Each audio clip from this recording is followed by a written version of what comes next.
출애굽기 26장 14절로 함께 하시겠습니다. 다 같이 시작.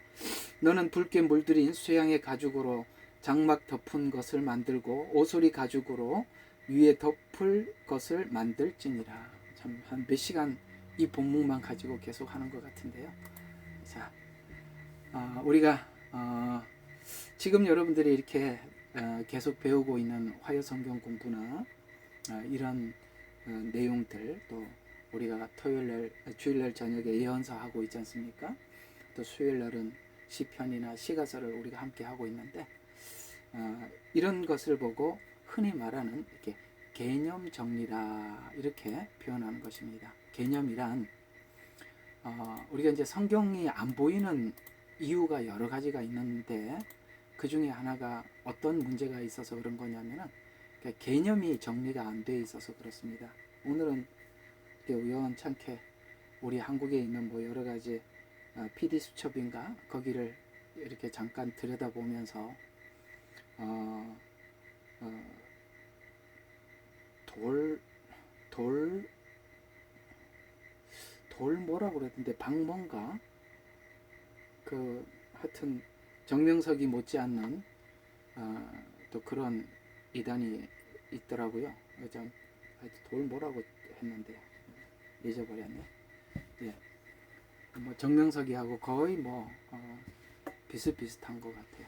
또 이게 만민교회 또 PD 수첩 했던 것을 좀 잠깐 보니까 그 만민교회에 그 이재로 이 사람은 자기가 목사라고 하지도 않고 목자라고 그러더라고요. 또 목사들하고 또 이렇게 구별하려고 목자라고 그러는 것 같은데 그분은 이렇게 전 분명히 그분은 지옥 같다고 생각합니다. 그런 인간들을 진짜 구원받으면 이거는 성경이 전혀 아닌 거예요. 그래도 보니까 셋째 딸 둘이 쌍둥이가 지금 그 또 만민교회를 하고 있다면서요. 그 딸 둘은 또 아버지 뺨치더구만요. 아버지가 했던 사기 수법을 그대로 또 이어받아서 좀 더 발전된 진화된 수법으로 또 이렇게 하더라고. 이름도 만민교회가 아니라 다른 이름으로 또 바뀌었더라고요. 참 그런 걸 이렇게 보면서 그 이제 뭘로 이렇게 사기를 치나라고 또 PD 수첩이 정리한 게 그겁니다. 각 성도들마다 믿음의 그 어떤 분량, 수량, 그러니까 수량을 이렇게 매겨준대요. 그 딸 둘이 지금 하는데 그 수량에 들어가지 않으면 숫자에 차지 않으면 지옥 가니까 길을 쓰고 그걸 받아내려고 하여튼 뭐 어디를 가도 보고를 해야 되고 뭐 헌신 예배, 청년의 헌신 예배 한번 하고 나면은 26억이 걷어진다고 그러더라고요. 한 번에. 야, 대단하더라고요. 얼마나 근데 이게 왜 그러냐면은 이제 제가 하고 싶은 얘기가 그거예요. 왜 그 신천지가 있고 그런 말도 안 되는 만민교회 그런 데가 있느냐. 구원이 목적이기 때문에 그렇습니다. 그래서 이재록이는 성령이고 성령님이 내주하셔야 구원받을 거 아니겠습니까? 그 믿음 점수가 낮아지면 성령님이 내주하지 않는데 어떻게 구원받겠어요? 그러니 그거 원하는 대로 다 갖다 바쳐야 되는 거예요. 웃음도 안 나오는 이야기지만 이렇게 개념이 없다는 거예요. 개념. 오늘 제가 이게 얘기한 게 개념입니다. 최소한 성경이 말하고 있는 기본이라도 기본 틀만 있어도 우리가 그런 데 가서 그렇게 살지는 않을 텐데 그런 것조차도 구분도 못하고 뭐가 뭔지도 알지도 못하는 이렇게까지 이 지경에까지 이른 것은 얼마나 성경에 대한 기본이 없고 개념 정리가 안 돼 있으면 정말 이렇게까지 하겠나 참 서글픈 생각에 좀 보긴 봤습니다. 그 이재록이 그 사람도 살아생전에 했던 수많은 그 죄들 참 더러운 죄들 참 많이 지었었거든요. 참 그런 공동체가 있다는 것도 참 우리한테 너무나도 한심한 일이지만 또 거기에 너무나도 많은 사람들이 거기에 같이 있다는 것은 우리로 하여금 참 더 슬프게 만듭니다. 그래서 우리가 매일 저녁 이렇게 성경 공부하도록 모여야 하고 우리가 또 배워야 하고 이제는 이 방법과 이 모든 것이 너무나도 또 교묘해지고 뭐 그런 사람들이야 행위에서 벌써 그 악행들이 드러나서 만천하가 알고 있는 거짓 종교지만 예, 거기만 그런 게 아니라 아무리 설교를 하고 사람들에게 참 많이 공감하고 또 설득력 있게 사람들이 이렇게 고개를 끄덕거릴 만큼 유창한 설교를 해도 여러분 그게 또 복음이 아니면 또 아니지 않습니까? 그거하고 그 사람들이나 이쪽이나 무슨 차이가 별로 있겠습니까? 복음이 아니면 다 소용이 없는 겁니다. 우리 천국 가서 하나님께서 너 구원받지 못했다. 그냥 우리 버전으로 한번 해봅시다. 구원받지 못했다. 그러면 아니 무슨 소리 합니까? 저는 막 누구보다 구원 분명히 받았는 걸로 믿고 있었는데요. 그래서 넌 지금 이만인 때 속았고 이재록인 때도 속았고 또 예를 들어서 우리가 정상적인 교회라고 이야기하고 있는 그런 데서도 제가 그렇게 그분이 나를 속였지 제가 속은 거는 아닙니다. 나는 그분이 말하는 게 진짜인 줄 알고 왔습니다. 안 통한다 이 말이에요. 예? 누구 핑계를 댈 거예요? 그럼 누구 때문에 지옥 갑니까? 이런 걸 아셔야 돼요. 하나님께서 왜 그런 사람들에게 복음의 눈이 가려져 있느냐면 하나님께서 하나님을 사랑하지 않는 사람들에게 눈을 가려놓는다고 말을 했어요. 눈을 가려놓으니까 안 보이잖아요. 그거는 그 사람들이 하나님 앞에 둘러대는 핑계는 자기 핑계고 하나님을 사랑하지 않는 사람들에게 눈을 가려놨단 말이에요. 예수님이 이 땅에 오셨을 때 바리새인들이나 서기관들이나 이스라엘 백성들 지도자들이 예수님을 보지 못했어요. 그때 예수님이 하셨잖아요. 너희가 나를 사랑하지 않는 영고로 나를 보지 못했다고. 왜 우리가 거기 가서 그렇게 하고 있을까? 예수님을 사랑하는 게 아니라 구원이 목적이다든가 자기 필요가 목적이면 안 보이게 되어 있고 안 보이게 되어 있으니까 믿지 못하는 거예요. 얼마나 이 개념이라는 게 얼마나 중요한지 몰라요. 참 그런 의미에서 우리가 한번 살펴보도록 하죠. 자, 오늘 세 번째 이제 덮개가 붉게 물들인 수양의 덮개입니다. 양. 우리 양 하면은 생각나는 게 많죠. 구약에 하나님께 드리는 제물 중에 가장 많이 드려졌던 제물이 염소도 아니고 소도 아니고 양이었습니다. 양이 가장 많이 드려졌거든요. 근데 이게 두 번째 덮개와 세 번째 덮개, 염소털, 그 다음에 양털은 이게 두 번째하고 세 번째 덮개다 보니까 이게 안 보여요. 안 보여요. 그러니까 이걸 보는 사람만 보는 거죠.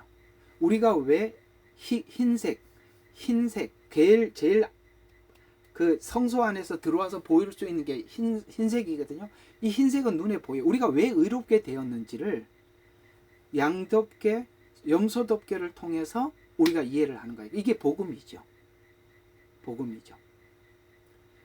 그래서 셋째 덮개는 또한 안에서나 밖에서나 다 볼 수가 없어요. 이건 하나님의 신비고 비밀을 열어줘야만이 볼 수 있는 거거든요. 아마도 그들이 거기 가 있는 것은 이 덮개, 이 두 번째 덮개와 세 번째 덮개처럼 이 덮개를 보지 못했기 때문에 그런 겁니다. 하나님의 은혜를 보지 못했기 때문에 누군가 사람에게 매달리는 거거든요. 사람에게 매달리다 보니까 돈 뺏기고 몸 뺏기고 다 뺏기는 거예요. 자, 그래서 우리 성도들이 의롭게 된 것은 신자인 성도들만이 공개된 비밀이라고 성경은 말씀하고 있습니다. 복음이요, 참 누구나 읽게 되어 있어요. 여러분, 성경책은 누구나 읽을 수 있도록 가게 가서 사서 읽으면 돼요. 그렇죠? 이게 무슨 비밀이에요? 근데 이상하게 책은 사서 읽을 수는 있으나 내용이 열리고 안 열리는 거는 그건 하나님의 신비에 있는 겁니다. 하나님의 비밀이기 때문에 비밀은 비밀을 설명하는 사람에 의해서 비밀이 설명이 되어야만이 들을 수 있는 거죠. 분명히 성경은 비밀이라고 말씀하고 있습니다. 이 말씀 여기서 이렇게 비밀이라고 말씀하고 있습니다. 에베소서로 가봅니다. 에베소서 3장입니다. 2절과 9절을 보면 이렇게 성경이 비밀이라고 말씀하고 있는데요. 자, 3장 2절. 과연 너희를 위하여 내게 주신 하나님의 은혜의 경륜을 너희가 들었을진데.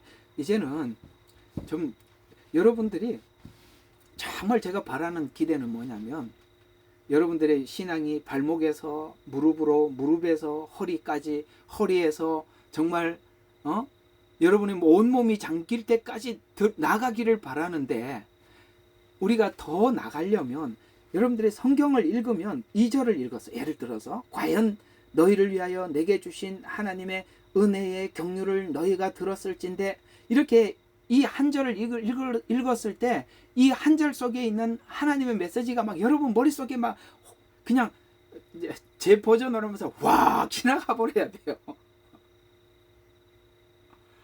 막 이 말 한마디에 막 그냥 마음이 그냥 벌떡 일어서야 돼요. 하나님의 경륜, 이 말에 은혜의 경륜 너희가 들었을진데, 뭐 이런 말들에 여기에 막 엄청나게 많은 게 압축되어 있잖아요. 하나님께서는 바울에게 눈을 열어서 성경을 보게 하고 바울을 보내서 복음을 전했고, 이런 것들이 하나님의 경륜, 흐름이란 말이에요. 흐름. 어떻게 흘러 들어왔는지.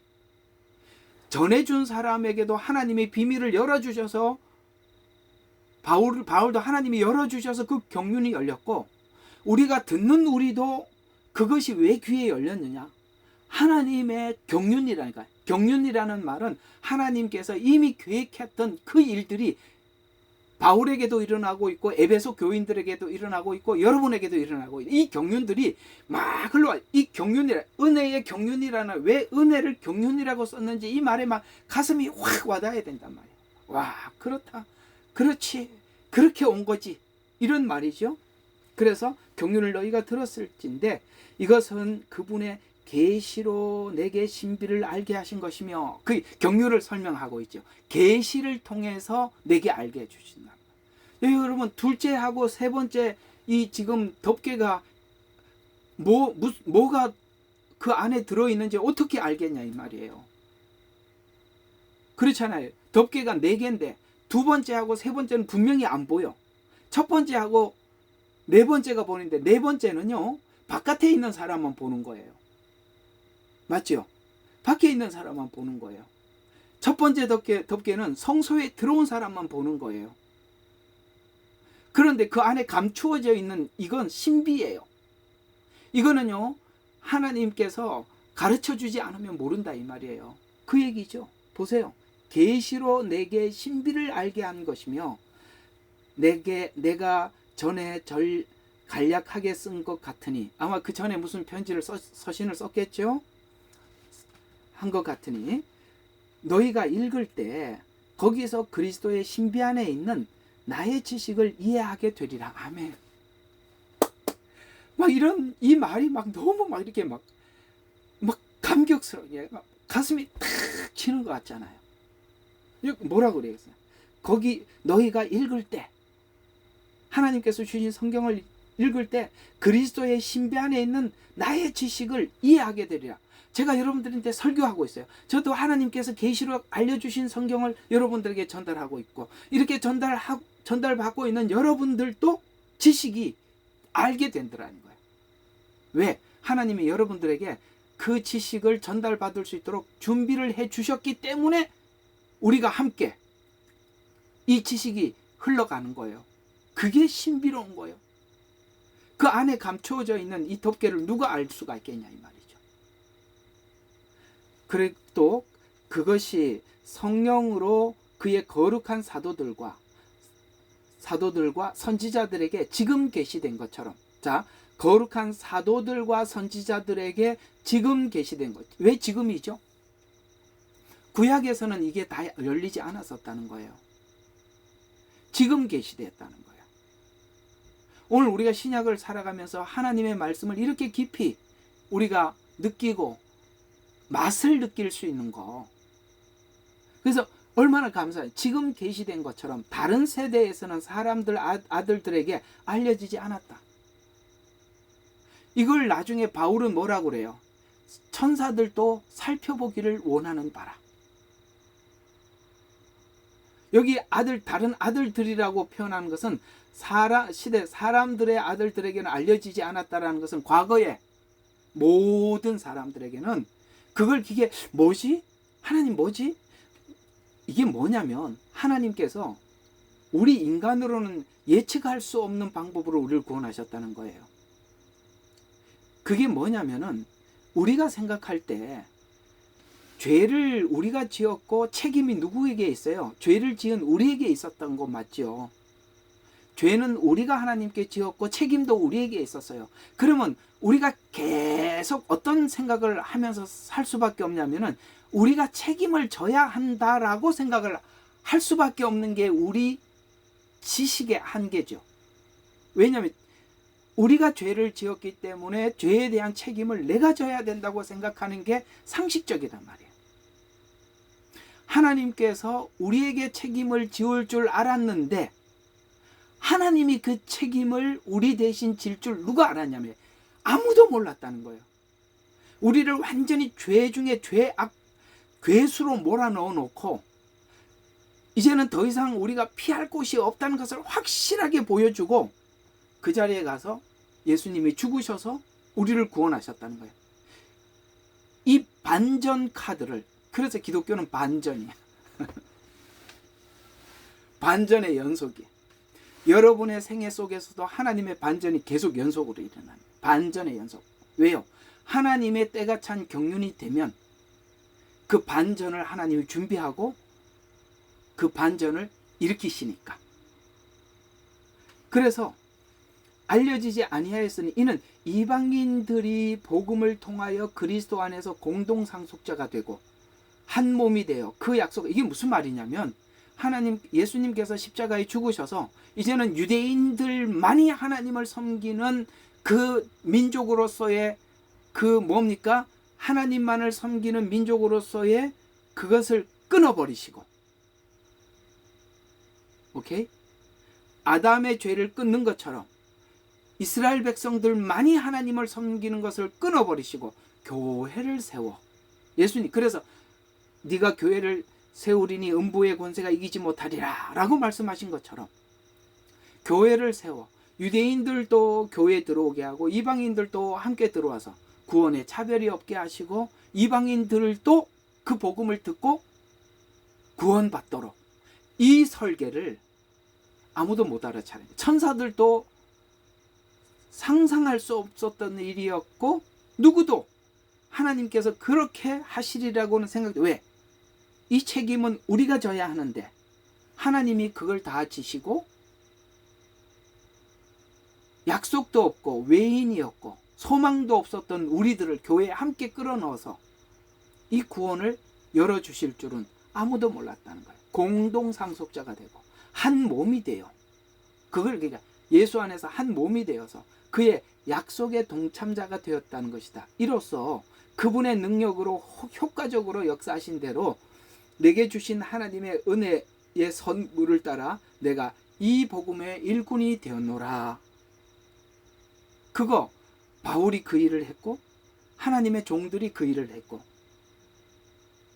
그렇게 일꾼이 되었노라. 이렇게 말씀하고 있는 것입니다. 그래서 8절 9절입니까? 모든 성도들 가운데 가장 작은 자애보다 더 작은 나에게 이 은혜를 주신 것은 이방인들 가운데 헤아릴 수 없는 그리스도의 풍성함을 전파하게 하려 함이라. 또 예수 그리스도를 통하여 만물을 창조하신 하나님 앞에서 세상이 시작할 때부터 감추어져 왔던 이게 뭡니까? 요한복음에 말하고 있는 태초. 우주 만물이 만들어지기 전에 있었던 신비의 구원의 계획. 그래서 신비의 교제가 무엇인지 모든 사람들에게 알게 하려는 것이라. 아멘. 에베소서는 그 엄청난 하나님의 비밀과 신비와 계획을 교회를 통해서 다 풀어놨다. 다 풀어서. 그걸 말씀하고 있는 것이죠. 신비해져. 왜냐하면 덮개에서 볼 수 있듯이 예수 그리스도를 통해서 유대인 이방인을 하나로 묶어서 하나님 앞에 나가기 위해서는 예수님께서 필연적으로 우리를 위해서 제물이 되어 주셔야만 우리가 구원을 받을 수 있고, 예수님께서 십자가에 죽으셔야만 교회가 세워지기 때문에, 교회를, 그래서 베드로에게 내가 죽어야 교회를 세운다고 말씀하신대. 주여 그리 마옵소서, 사탄아 물러가라, 이렇게 된 겁니다. 예? 자, 그러면은 마지막 네 번째 덮개에서 보면 외모로 본 복음은 볼품이 없어요. 이 바깥에서 본 이 복음은 볼품이 없어요. 구원의 능력이라고 생각할 수 없었어요. 그러나 하나님의 계시로만이 봤어요. 자, 우리 바깥에서 네 번째 네 번째 덮개는 어떤 덮개였나? 이 네 번째 덮개를 이 이사야서가 잘 설명해 주고 있어. 53장입니다. 어젠가 그저께인가 말씀드렸죠. 주일날 저녁에 이스라엘 백성들에게 닥친 게 이사야 53장이라고 했습니다. 기억하십니까? 예, 53장이 뭔지 한번 봅시다. 예수님이 어떤 분인지에 대해서 이렇게 소개하고 있습니다. 자, 보세요. 우리의 전한 것을 누가 믿었으며 우리의 팔이 누구에게 나타났느냐. 이렇게 시작하죠. 자, 우리의 전한 것을 누가 믿었느냐. 무슨 말이죠? 누가 믿었느냐? 안 믿었다는 거예요. 예수님이 오셨는데, 아니 여러분, 세상에 어둠이 제일 먼저 빛을 찾아야 되는데, 빛이 왔는데 어둠이 못 알아볼 정도면 우리가 전한 것을 누가 믿었으며, 그 다음에 또 뭐예요? 주의 팔이 누구에게 나타났느냐. 이는 그가 그 앞에서 연한 싹 같고 마른 땅에서 나온 뿌리같이 자랄 것이며. 이건 뭐죠? 볼품이 없다는 거예요. 식물 중에 볼품 없는 게 그게 뭐예요? 연한 싹. 그 다음에 땅에서 나온 뿌리같이 자랄 것이며. 자, 그는 모양도 우아함도 없으시니 우리가 볼 때 그를 흠모할 아름다움이 없도다. 왜요? 유대인들이 그랬잖아요. 나사렛에서 무슨 선한 것이 나겠느냐. 볼품이 없었는 거예요. 그는 그래서 어떻게 되냐면, 아이고 예수님을 보니까 아닌 것 같아요. 그래서 뭐라고 그랬어요? 그는 사람들에게 멸시받고 그랬죠. 고향에서도 멸시받았고 종교 지도자들에게도 멸시받고 거부되었으며 슬픔의 사람이요 질고에 익숙한 사람이라.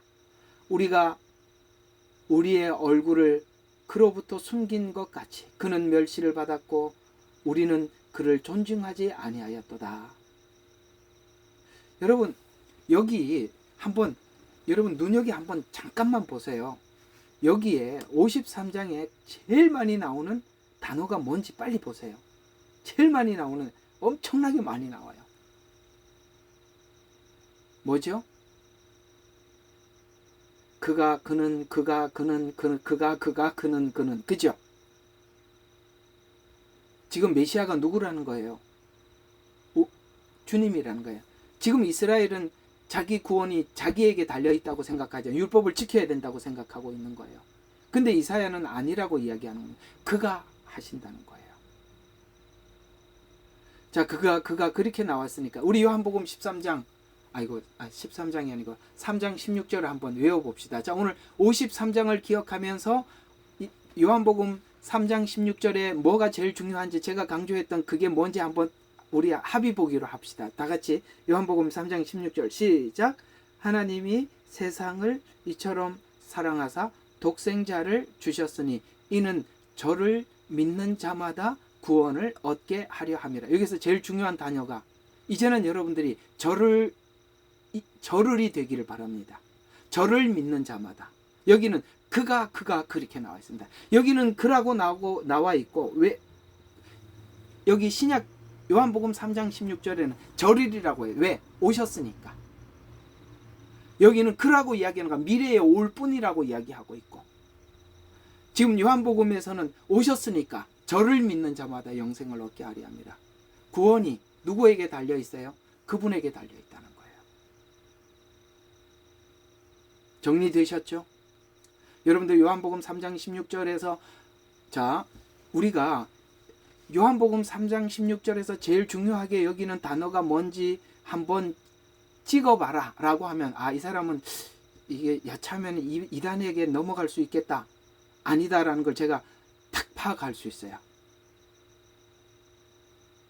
하나님이 세상을 이처럼 사랑하사 독생자를 주셨으니 이는 저를 믿는 자마다 영생을 얻게 하려 함이라 라고 하면 그 사람은 이제 이단인데, 이단이 아이고 요거 여기 저기 맛있는 밥이 하나 준비됐네 이렇게 할걸요.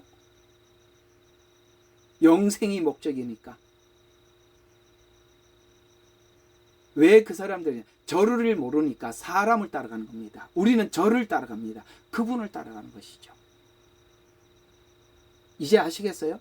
영생이 목적이면 사람을 따라가게 돼 있고, 그분을 알면 절대 사람을 따라가지 않습니다.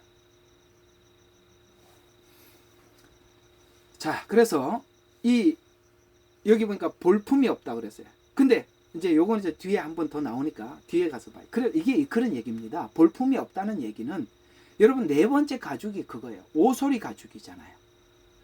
그렇죠? 오소리 가죽이에요. 제일 볼품이 없어. 내가 그랬잖아요. 이 가죽만큼은 개성이 없는 색깔이라고. 회색.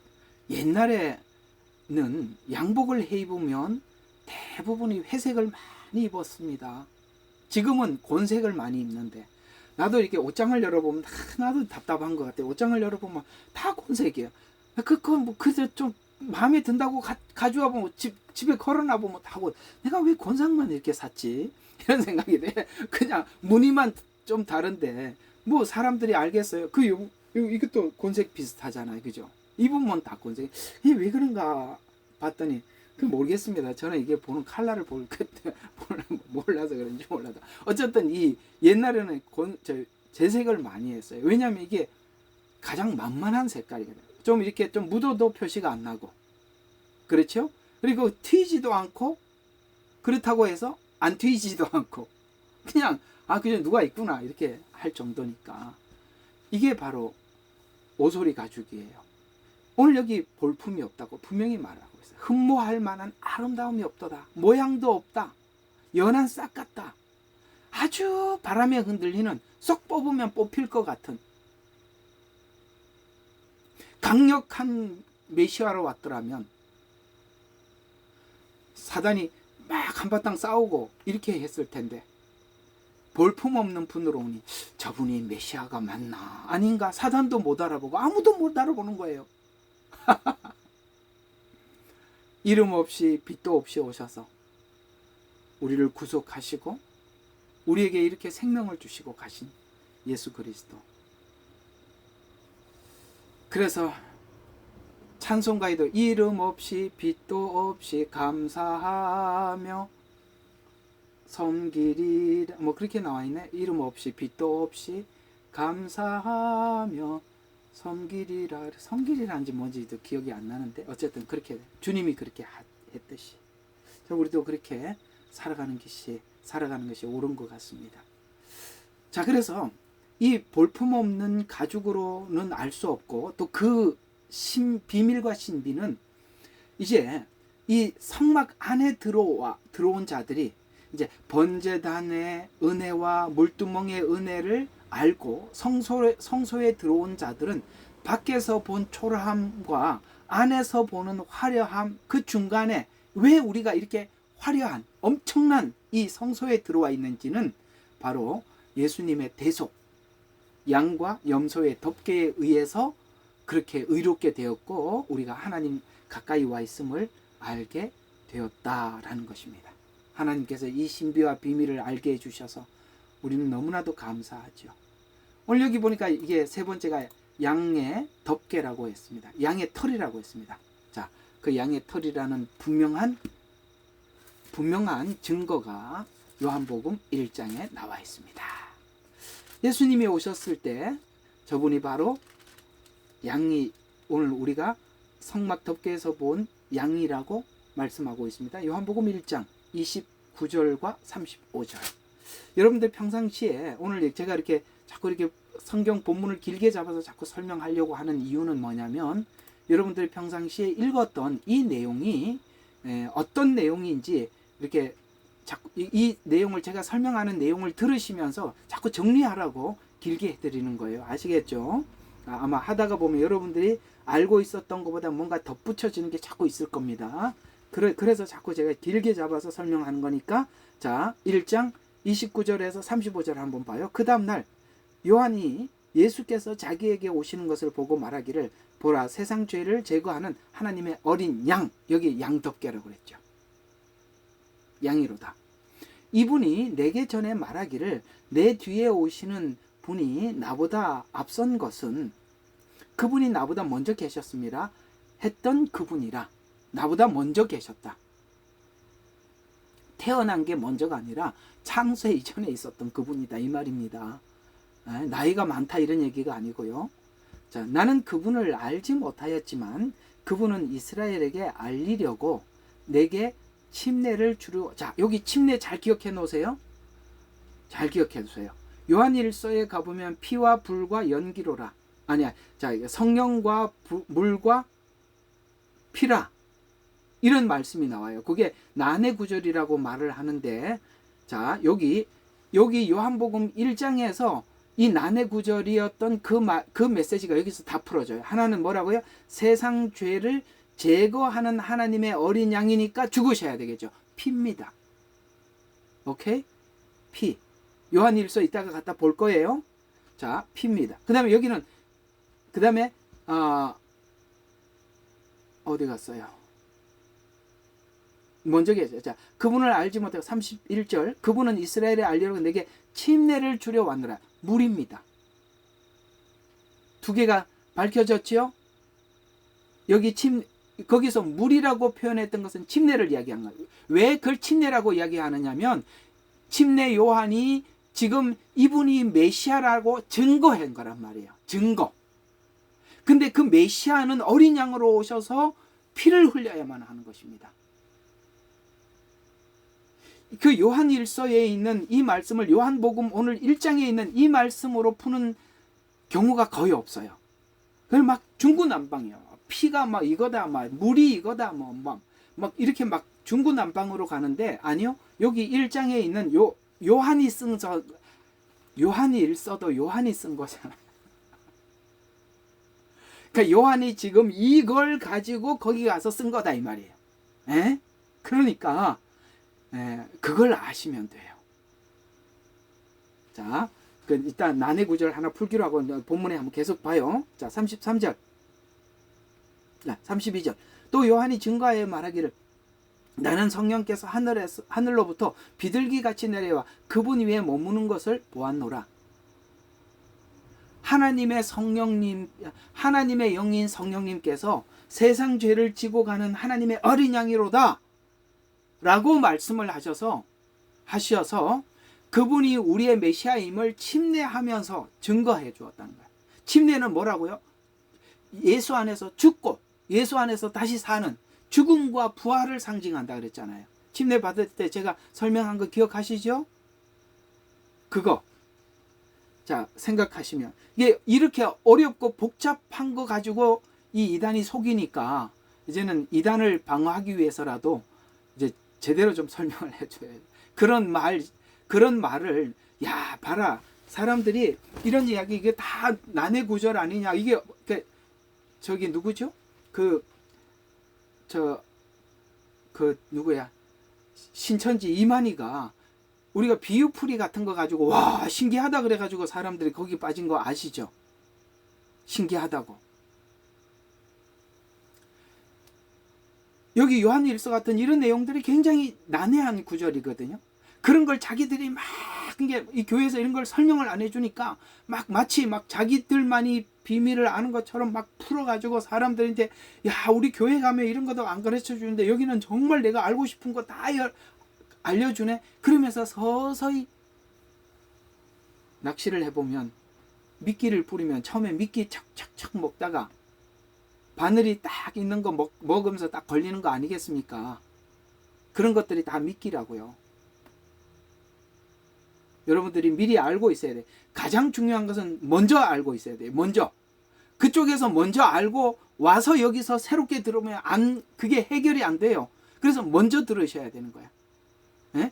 나중에 유튜브 올려놓고 듣는다 그거 믿지 말고 시간 되면 들어와서 들어야 돼. 들어야 돼. 여러분들이 알고 있어야 돼. 선지식이 굉장히 무서운 거예요. 먼저 잘못된 걸 들어놓으면 이게 해결하기가 너무 어려워요. 여러분 신천지 갔다 온 사람들 재교육을 시켜도 전부 다 회복 안 되는 거 아시죠? 때 되면 다시 신천지 돌아가는 사람들 많습니다. 왜? 먼저 들어서 그런 거예요. 뭘 먼저 들었느냐? 중요합니다. 계속 봐요. 33절. 나는 그분을 알지 못하다. 나를 보내요. 물로 침례를 주러 하신 그분이 성령이 내려와 머무는 것을 보리니 그가 성령으로 침례를 주노라. 내가 보았고 이분이 하나님의 아들이심을 증거하노라. 자, 그래서 하나님의 아들이라는 거야. 여기 피와 물이 나왔습니다. 그리고 여기 성령이 나왔죠. 성령께서 하늘로부터 비둘기 같이 내려와라고 했어요. 그렇죠? 이 말을 요한 1서에 그대로 피와 물과 성령이라 이렇게 말한 겁니다. 여기 피, 물, 성령 다 나왔잖아요. 어린 양, 피, 물, 침례, 성령이 증거했어요. 요 말을 그대로 거기서 한 겁니다. 아주 굉장히 난해한 구절인데 하나 해결했습니다. 자, 계속 지나가 봐요. 자, 양은 대속으로 드리는 제물을 의미하며 세상 죄를 지고 가는 어린 양이라고 했습니다. 그래서 석죄 염소 위에 겹쳐지는 붉은 수양의 가죽은 염소털 위에 순양 가죽이 덮이는 장면은 우리의 죄를 짊어진 속죄 염소 곧 이 예수님이죠. 여러분 이거 염소는 아사셀 염소 중요하다고 말씀드렸죠. 대속죄일 날 2마리 염소 중에 1마리는 번제단에 드리고 하나는 그 성전 예루살렘 성전 밖으로 무아지경으로 내보낸다 그랬죠. 무아지경으로 내보내면 안 보일 때까지 제사장이 쳐다보고 있다가 혹 어떤 보통 여러분 그 이스라엘 광야에 이리들이나 그런 야생동물들이 얼마나 많아요. 그래서 양들이 조금만 길을 잃어도 금방 와서 잡아먹는데 양을 1마리 내보냈으니 완전히 표적이잖아요. 그래서 제사장이 망대 위에서 보고 있다가 그 양이 보이지 않거나 멀리 가서 보이지 않거나 뭔가에게 잡아먹히면 그 당시에 나팔을 불어서 이스라엘 백성들의 1년 동안 지었던 모든 죄를 용서하는 거예요. 아사셀 염소. 그러니까 여기 염소 털은 바로 아사셀 염소를 생각하면 되고요. 그 다음에 여기는 양은 바로 대속. 그래서 우리의 죄를 짊어진 속죄 염소의 희생의 피 흘림으로 죄를 덮어 우리에게 의가 선포되었음을 상징하는 거예요. 이해가 가죠? 예. 그래서 우리 이제 이사야 53장 아까 봤던 그곳으로 조금 더 가서 그 뒷부분을 좀 봐야 될 게 있어서 다시 이쪽으로 갑니다. 바쁘죠? 왔다 갔다. 예, 저하고 이렇게 성경 공부하려면 성경 옛날에 막 어디 있지 막 일로 갔다 절로 갔다 이제 없어지고 막 빨리빨리 찾으셔야 돼요. 자, 이사야서 53장 자 아까 읽었던 4절부터 계속 이어서 보겠습니다. 그를 존중하지 않았다라고 했지만 자 실제는 이렇다라고 합니다. 실제 우리는 그게 예수님께서 우리를 위해서 대속하는 일이라고는 전혀 알지 못했어요. 그러나 실제 이렇답니다. 4절 실로 그가 우리의 질고를 지고 지금 예수님께서 막 십자가에 지고 그 다음에 채찍 맞고 그 다음에 골고다 언덕을 올라가고 이게 우리는 그렇게 생각이 돼요. 뭐 자기가 잘못해서 저러는구나 이렇게 생각을 하고 있었대요. 우리는. 근데 하나님은 지금 실제 어떤 일을 하고 있냐면은 우리의 질고를 지고 그래서 여러분들이 아픈 그러니까 질병이 있으면 예수 그리스도의 이름으로 손을 얹고 기도하면 하나님께서 치료해 주신다는 약속이 바로 그분이 우리의 병을 져주셨기 때문에 기도하는 겁니다. 그 근거가 여기 있는 거예요. 우리 질고를 져주셨기 때문에 우리가 하나님 앞에 우리의 질병을 고쳐달라고 예수님의 이름으로 기도하는 것입니다. 또 우리의 슬픔을 지셨는데 우리의 슬픔이 뭘까요? 인간이 죄를 지어서 사망과 고통의 눈물들이에요. 그러니까 우리가 평생을 살면서 죄를 지음으로 인해서 얻어지는 결과로 인해서 우리에게 찾아온 수많은 고통들이죠. 그래서 우리의 질고를 지고 슬픔을 지었는데도 우리는 그가 형벌을 받아 하나님 앞에 매를 맞고 고난당하는, 그러니까 우리가 보는 시각하고 하나님이 지금 일하는 게 전혀, 그러니까 누구도 몰랐던 거예요. 이게 그런 줄 인간도 몰랐고 천사도 몰랐고 심지어 사단도 몰랐어요. 죽이면 되는 줄 알았어요. 근데 지금 주님은 거기서 어떤 일을 하고 계시죠? 우리 죄를 대속하는 일을 하고 있었다. 이렇게 얘기하는 거예요. 이게 뭐냐면 하나님의 일하심의 방법이 우리가 볼 때는, 오늘 여기 우리가 볼 때와 하나님이 볼 때가 지금 다르다고 했잖아요. 4절. 그죠? 이게 다른 것처럼 우리는 지금 뭔가가 하나님이 아무 일도 하지 않고 우리가 기대하는 반대쪽으로 하나님이 뭔가를 해가고 있는 것 같아 보여도 하나님은 지금 우리를 위해서 뭔가를 하고 있다는 걸 믿으셔야 돼요. 우리가 보고 있는 상황과 하나님이 일하는 상황은 다르다. 그래서 고난을 당하는 줄 생각하였다. 그러나 그는 우리의 허물을, 우리의 화평을 위한 징계가 그에게 내려졌고 그가 채찍으로 우리를 치유되었다. 아까 질고 그 다음에 치유, 이런 것들이 전부 다 예수님께서 그냥 십자가에 죽으시는 것은 우리 죄를 위해서 죽으셨는데 그 몸에 채찍을 맞으신 것은 우리의 질병, 질고 이런 것 때문에 예수님이 맞으셨다. 우리는 다 양 같아서 양같이 길을 잃어 각기 제 길로, 이게 무슨 각기 자기 생각대로 자기 길을 가는 거예요. 자기 생각들이 아이고 뭐 예수님 뭐 자기가 잘못해서 저렇게 맞는 거지 뭐, 예수님은 예수님이고 나는 내 문제지 뭐 어쩌란 말이야. 그러니까 다 자기 길로 가는 거예요. 근데 자기 길로 하도 이게 막 설명하는데 정신이 없다 보니까 지금 어디를 했나?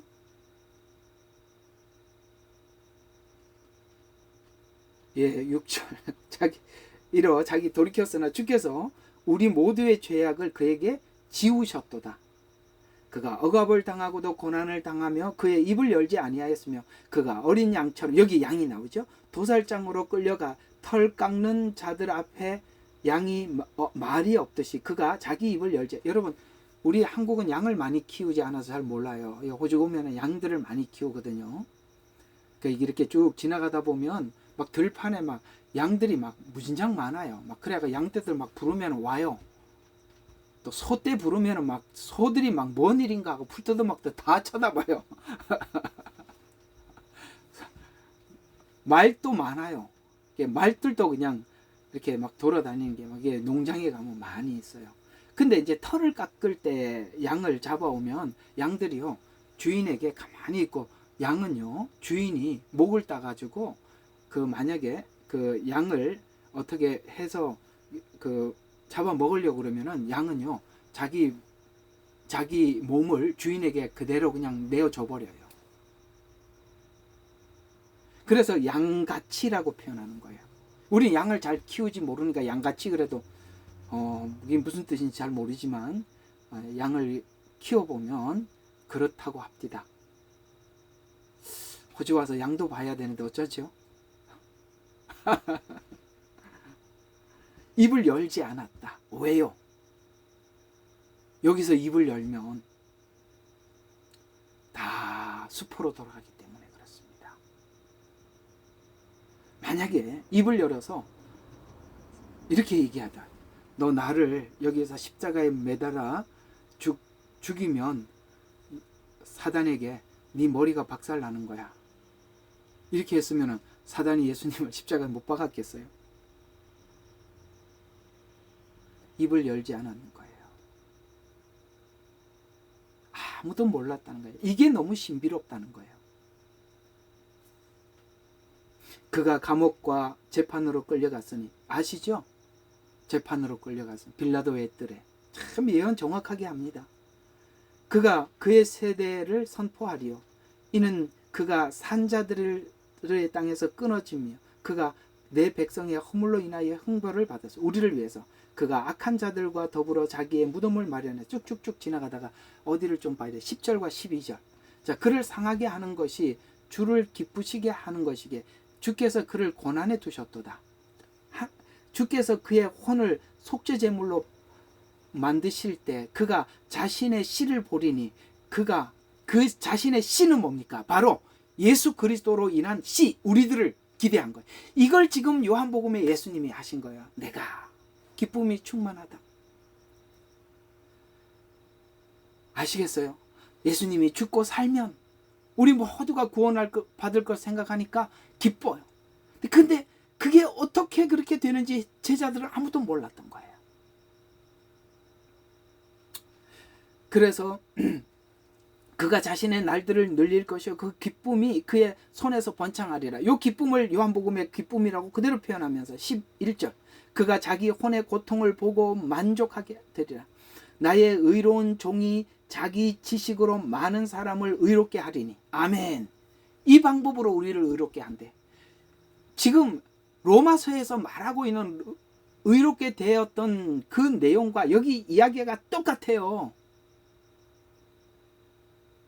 우리가 예수님을 믿음으로 의롭게 되었잖아요. 뭘 믿는 거예요? 지금 예수님이 이렇게 속죄제물이 되는 것을 믿는 믿음이 우리를 의롭게 한다는 거예요. 그래서 자기 지식으로 의롭게 하리니 이는 그가 그들의 죄악을 담당하실 것입니다. 그러므로 내가 위대한 자와 더불어 한 몫을 그에게 나누어 줄 것이며 그가 강한 자들과 더불어 탈취물을 강한 자들과 더불어 탈취물 예수님이 십자가에 죽어서 얻은 탈취물이 뭐죠? 생명, 영생. 우리가 로마서에서 말씀하고 있는데 더욱더 은혜. 이게 탈취물들이라는 거예요. 예수님이 죽으셔서 얻어진 축복들이죠. 그래서 탈취물들을 나눌 것이니 이는 그가 자기 혼을 부어 죽음에 이르게 하였으며 또 그는 범죄자들과 더불어 헤아림을 받았으며 죄인 취급받았다는 거죠. 그가 많은 사람들의 죄를 지며 범죄자들을 위하여 중보를 하였습니다. 아버지여 저들을 용서하옵소서. 십자가에서 하나님께 기도했던 기도 이야기입니다. 이사야 53장은 예수님의 사역이 뭔지 정확하게 표현하고 있습니다. 그리고 그분은 왜 오셔서 십자가에 죽어야만 했는지 자세히 설명하고 있습니다. 쉽게 말해서 오늘 여기에 양 덮개를, 염소 덮개를 정확히 표현하고 있는 것입니다. 정말 이 메시지들은 우리의 마음을 정말 너무나도 뜨겁게 만드는 거거든요. 자, 오늘 여기 우리가 그분 때문에 우리가 의롭게 되었다라고 지금 그분 때문이라고 분명히 말씀하고 있는 이 말들을 로마서에서는 정확하게 정리해서 이 말을 짧고 정확하게 표현했습니다. 3장 25절. 하나님께서는 그의, 참, 이 그라는 말이 어디서 가장 많이 나왔다고요? 이사야서 53장. 여기 로마서 3장에서도, 자, 24장에서도 그의 은혜로 값없이 의롭게 되었습니다. 그의 피를 믿는 믿음으로. 그 다음에 25절, 자, 25절, 그를 화목제물로 세웠다. 그 다음에 25절 후반절에는 그의 의를 선포하게 하려니라. 아시겠습니까? 지금 여기 이사야서 53장과 로마서 3장 23절과 25절에 있는 말씀은 정확하게 한 세트입니다.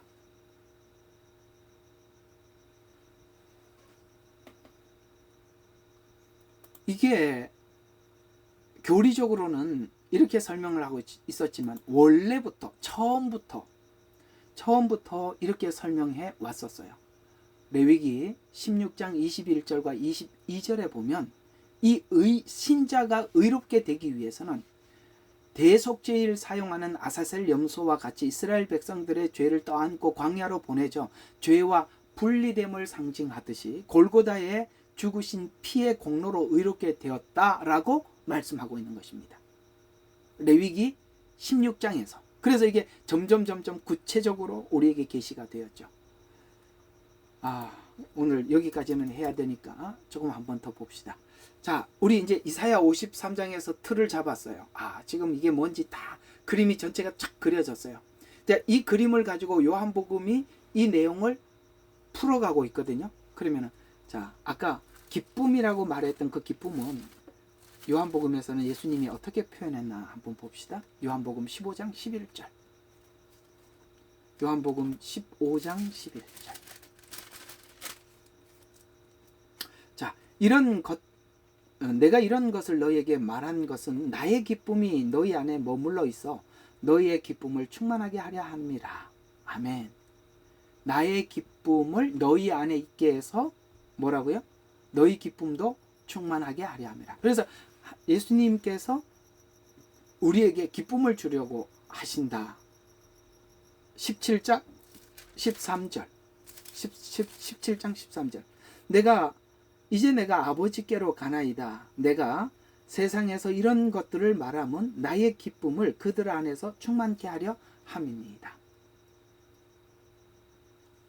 지금 예수님 십자가의 죽으심이 우리가 생각할 때는 그 고통스럽게 죽어야 되는 죽음이 본인에게는 고통이지만 뭘 먼저 생각한 거냐면 우리를 생각한 거예요. 이 말을 성경은 이렇게 여인이 해산이 가까워오면 두려움이 온대요. 그렇죠? 그러니까 출산을 앞두면 이렇게 두려움이 온대요. 이거 출산하다가 이게 잘못되면 어쩌지? 그 고통을 내가 어떻게 감수하지? 이런 두려움이 온대요. 그러나 예수님은 지금 십자가는 곧 해산을 앞둔 여인들과 같이 그 두려움이지만, 그러나 주님이 지금 기쁨을 이야기하는 것은 십자가 이후에 얻어질, 우리에게 주어질 그 복음으로 인해서 기뻐할 그 기쁨을 주님은 생각하시고 그걸 감내하시겠다는 것이죠. 그래서 이 기쁨을 지금 나누어 주고 싶다는 것이죠. 예수님이 지금 이 말을 하고 있는 이 말을 제자들은 누구도 알아듣지 못했을 거예요. 지금은 저주하고 갔으니까요. 나중에 예수님 부활하고 이 말을 알아들었겠죠. 세상의 죄를 지고 가는 어린 양, 이거 아까 봤으니까. 자, 그래서 왜 이렇게 우리 예수님은 어린 양이 되어야 하고 아사셀 염소가 되어야 하는가? 바로 예수님의 피를 흘려 주셔야 하기 때문입니다. 우리 늘 확인하는 부분이지만 하나하나 봅시다. 히브리서 9장입니다. 필연적으로 피값에서 찾는다 그랬어요. 죄는 피로 용서함을 받는다고 했습니다. 생명은 곧 피라고 말씀하신 것처럼, 자, 히브리서 9장 12절 보면 염소와 송아지 피로 아니하고 오직 자신의 피로 한 번 성소에 들어가셔서 우리를 위하여 영원한 구속, 요것만 알아도 우리가 한 번에 끝났대. 그래서 누가 이렇게 더 해야 된대요, 이렇게 좀 더 해야 된대요, 이런 거 다 거짓말이에요. 한 번에 끝났는데 뭘 또 이만희가 왜 하냐고 할 필요가 없죠. 한 번에 끝났다. 한 번에 성소에 들어가셔서 우리를 영원한 구속, 영원히 끝났단 말이에요. 자, 뭐 다른 거 더 안 읽겠습니다. 에베소서 1장 7절입니다. 에베소서 1장 7절.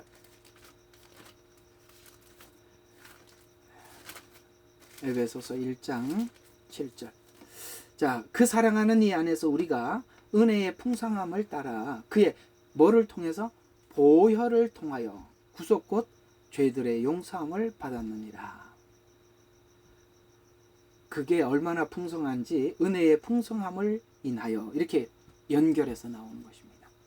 골로새서 1장 14절. 그의 사랑하는 이 안에서 그의 피로 말미암아 구속 곧 죄사함을 받았네. 피. 다 전부 다 뭐라고 증언하고 있어요? 피. 그러니까 이제 지금, 자, 오늘 이야기를 정리를 해보면 첫 번째, 네 번째 덮개, 네 번째 덮개는 밖에서 누구나 볼 수 있고 첫 번째 덮개는 성소에 들어와야만이 볼 수 있는 거라고 했죠. 이 은혜가 두 번째, 세 번째 감추어진 은혜 때문이라고 했는데 그게 뭐라고요? 염소나 양이 표현하는 것은 피를 상징하는 것이다라는 겁니다. 이게 바로 복음, 보혈의 복음이라고 정리할 수 있는 겁니다. 자, 오늘은 여러분과 함께 세 번째 덮개를 마쳤습니다. 다음 주에는 이제 마지막 덮개인 네 번째 덮개, 오소리 가죽이죠.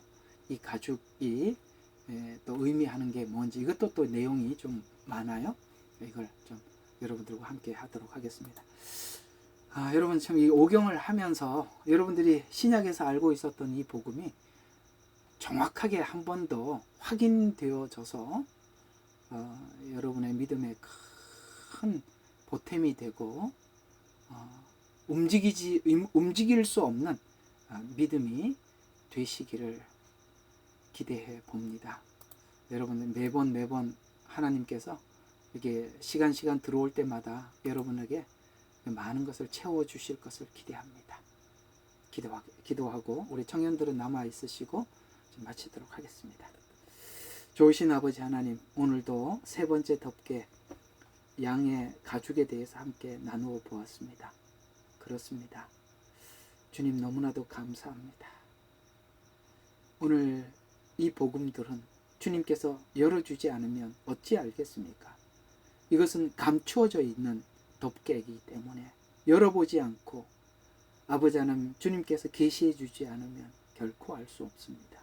주님, 많은 사람들이 예수님 십자가의 죽음이 그는 자기가 잘못해서 형벌을 받고 저렇게 십자가에서 고난을 당한다라고 생각을 하지만 오늘 이사야 53장에서 우리에게 말씀하고 있는 것과 같이 주님께서 고난을 당하시는 것은 그분이 우리를 위해서 아버지 하나님 이렇게 채찍을 맞으신 것은 우리 인간이 죄를 지은 이후에 얻어진 질병과 아버지 악한 영들의 눌림과 잃어버린 아버지 하나님 생명을 되찾아 주기 위해 주님께서는 우리를 대신하는 대속제물이 되어서 죽으시고 계신다는 것을 우리가 알게 열어주시니 감사합니다. 하나님, 이 믿음 위에 굳게 서서 우리가 아버지 하나님 흔들리지 않는 믿음 가운데 주님을 기대하고 기다리는 우리 성도들이 다 되게 하옵소서. 예수님 이름으로 감사하며 기도드렸습니다. 아멘. 감사합니다.